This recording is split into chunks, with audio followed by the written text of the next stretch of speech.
राम राम दोस्तों। अगर आप यूपीएसआई दरोगा की तैयारी कर रहे हैं तो आज का ये वीडियो आपके लिए बहुत ज़्यादा इम्पोर्टेंट है, क्योंकि इस वीडियो में मैं आपको यूपीएसआई दरोगा 2021 के प्रीवियस ईयर के क्वेश्चन कराने वाला हूँ। प्रीवियस ईयर क्वेश्चन करने से हमारी क्या है ना, स्ट्रेंथ और टाइमिंग दोनों की दोनों एग्जाम हाल में इंक्रीज हो जाती है। ठीक है दोस्तों, वैसे भी प्रीवियस ईयर क्वेश्चन को करने से हमारा जो होने वाला एग्जाम होता है उसमें हमें बहुत ज़्यादा हेल्प होती है, क्योंकि हो ना हो जो एसआई का एग्जाम 2026 में होने वाला है उसमें भी आपको वैसे ही क्वेश्चन देखने को मिलेंगे जो मैं आपको अपने वीडियो में लेकर आया करूंगा। तो मेरे कहने का मतलब यही है कि अगर आप यूपीएसआई की तैयारी कर रहे हैं तो जो वीडियो मैं लेके आऊँगा उसको आप टाइम निकाल करके ज़रूर देख लें, क्योंकि ये वीडियो आपकी तैयारी को परफेक्ट बनाएगा और मैथ्स में पूरे में से पूरे नंबर लाने में आपकी हेल्प करेगा। ठीक है दोस्तों, तो वीडियो को पूरा ध्यान से देखिए। और दोस्तों चलिए शुरू करते हैं आज के अपने इस सेशन को। ठीक है, चलिए चलिए दोस्तों देखते हैं हम क्वेश्चन नंबर फर्स्ट क्या कह रहा है।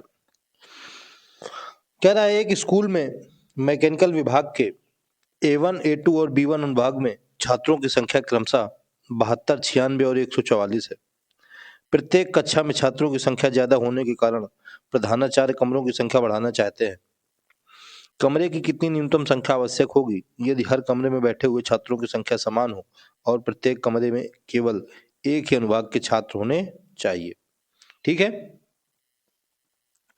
तो हम लोगों से कमरे की न्यूनतम संख्या पूछ रहा है। इसमें पूछ रहा है कि बताइए कमरे कितने न्यूनतम संख्या होंगे जिसमें कि ये जो छात्र हैं 72, 96 और 144 ये लोग बराबर बराबर बैठ जाए।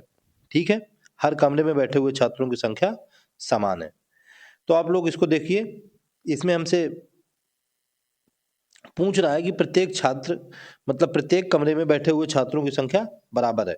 तो आप लोगों को क्या समझ में आ रहा है, हमें दिखाई दे रहा है कि जो 72, 96 और 144 छात्र दिए हुए हैं इनका एचसीएफ ही हमारे कमरों की संख्या के बराबर हो जाएगा।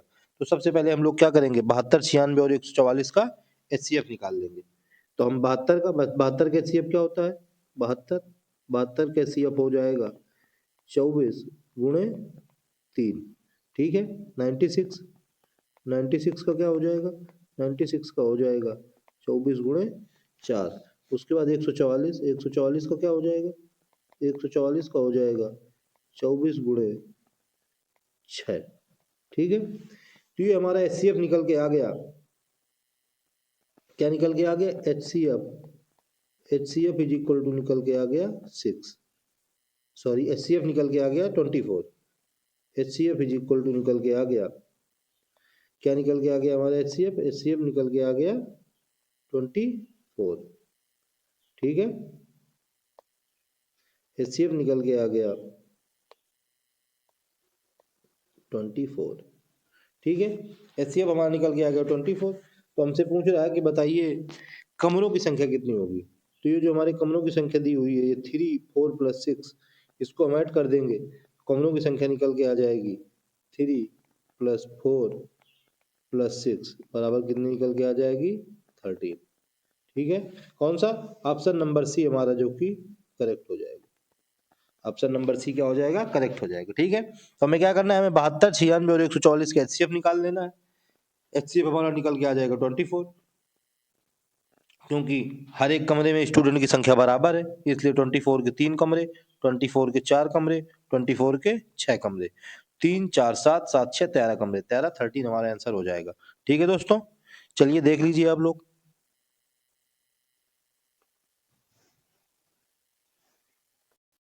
चलिए देखते हैं क्या कह रहा है क्वेश्चन। ट्रेन से संबंधित क्वेश्चन है। कह रहा है विपरीत दिशाओं में चल रही दो ट्रेनें प्लेटफॉर्म पर खड़े एक आदमी को क्रमशः 54 सेकंड और 1.5 मिनट में पार कर लेती हैं। अगर वे एक दूसरे को 74 सेकंड में पार करती हैं तो उनकी गति का अनुपात कितना है। ठीक है, तो प्लेटफॉर्म पर एक आदमी खड़ा है, एक ट्रेन एक साइड से आ रही है और दूसरी ट्रेन दूसरी साइड से आ रही है, और वो दोनों ट्रेनें उस आदमी को एक 54 सेकंड में और दूसरी 90 सेकंड में पार कर रही है, 1.5 मिनट यानी कि 90 सेकंड। ठीक है। और फिर दोनों ट्रेनें आपस में एक दूसरे को पार कर रही हैं 74 सेकंड में। तो पूछ रहा है कि उनकी गति का रेशियो कितना है। ठीक है। तो जब विपरीत दिशा से ट्रेनें एक दूसरे को पार करती हैं तो उनकी दोनों की जो चाल होती हैं, मतलब जो सापेक्ष चाल निकाला जाता है, वो दोनों की चालें ऐड हो जाती हैं। ठीक है। और हम माने ले रहे हैं कि जो हमारी दोनों ट्रेनें हैं उसकी पहली की लंबाई x मान ले रहे हैं, दूसरे की लंबाई y मीटर मान ले रहे हैं। ठीक है।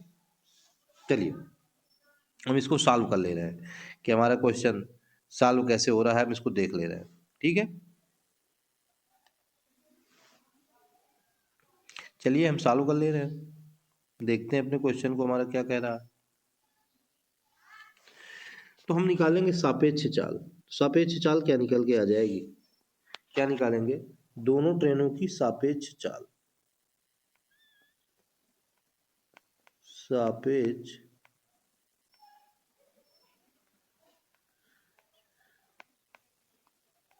चाल, सापेक्ष चाल क्या हो जाएगी, सापेक्ष चाल हो जाएगी दोनों चालों का ऐड, यानी कि v1 प्लस v2। ठीक है। v1 क्या होती है, चाल क्या होती है, चाल बराबर होती है दूरी बटे समय।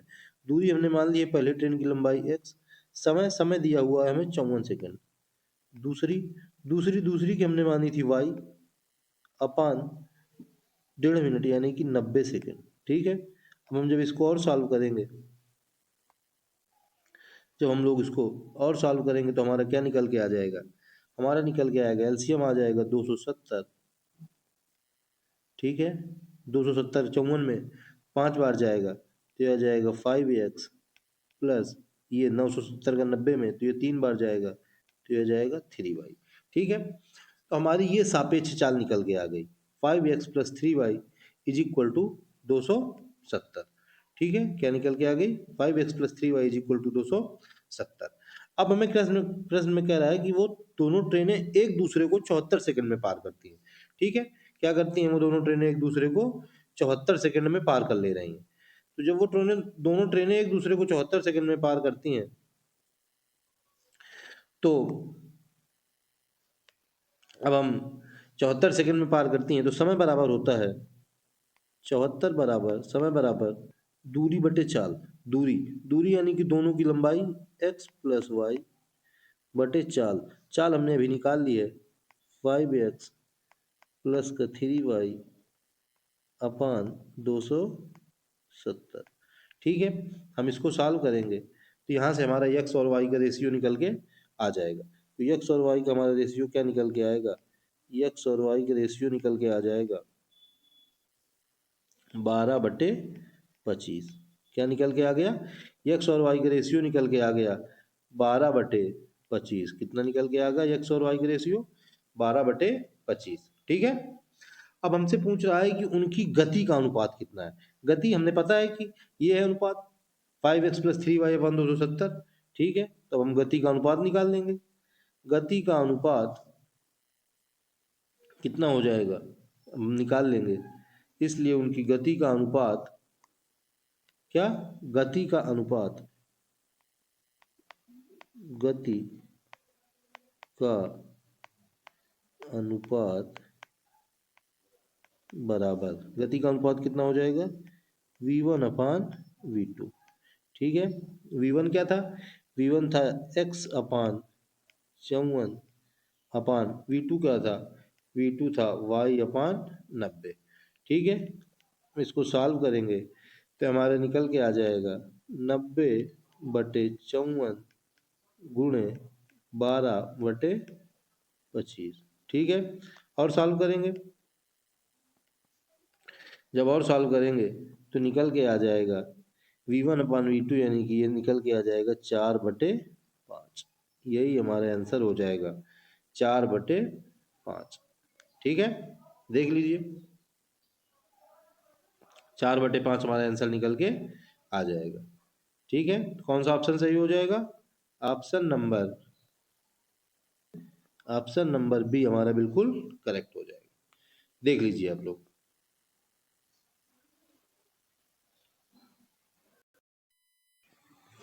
चलिए दोस्तों देखते हैं क्वेश्चन नंबर 3 क्या कह रहा है।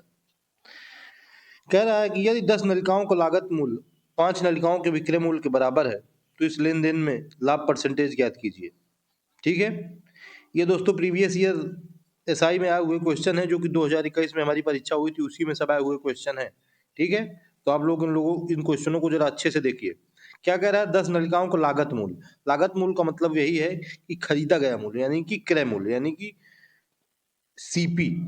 क्या कह रहा है कि 10 नलिकाओं का लागत मूल्य 5 नलिकाओं के विक्रय मूल्य के बराबर है।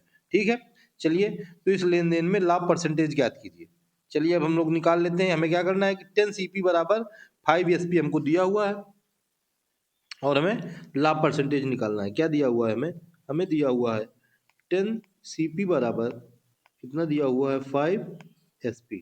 ठीक है, हम इससे रेशियो निकाल लेंगे तो रेशियो निकल के आ जाएगा सीपी अपान एसपी बराबर ये 5 1/2। ठीक है, अब अब हम देखेंगे कि लाभ परसेंटेज क्या होता है। लाभ परसेंटेज बराबर क्या होता है? लाभ परसेंटेज विक्रय मूल्य माइनस क्रय मूल्य अपान क्रय मूल्य इंटू 100। विक्रय मूल्य क्या है? विक्रय मूल्य हमारा 2, क्रय मूल्य क्या है? क्रय मूल्य 1, यानी कि 2 में 1 चला गया, 1/2 गुणे 2, 2 में 1 गया 1 क्रय मूल्य 1, यानी कि 2 माइनस 1/1 गुणे 100। ठीक है, कितना निकल के आ जाएगा? 100%। यही हमारा आंसर हो जाएगा। ऑप्शन नंबर बी हमारा बिल्कुल करेक्ट हो जाएगा। ठीक है, देख लीजिए, प्रॉफिट एंड लॉस से क्वेश्चन था, इजी क्वेश्चन था। 1 सेकंड के अंदर अंदर इसको बिना लिखे ही किया जा सकता था, यहाँ से ही ऊपर से ही। ठीक है, बताने के लिए इसमें लिखा गया है। ठीक है, देख लीजिए आप लोग।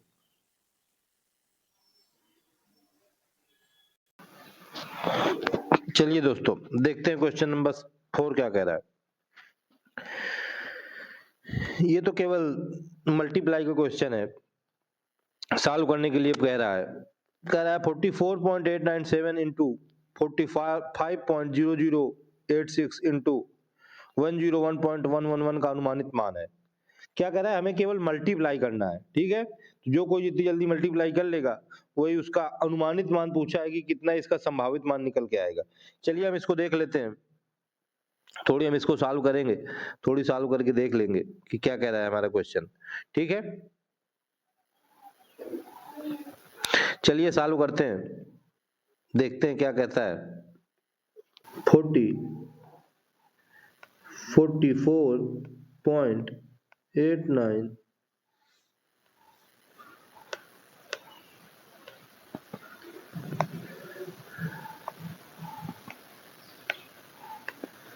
44.897 into 45.00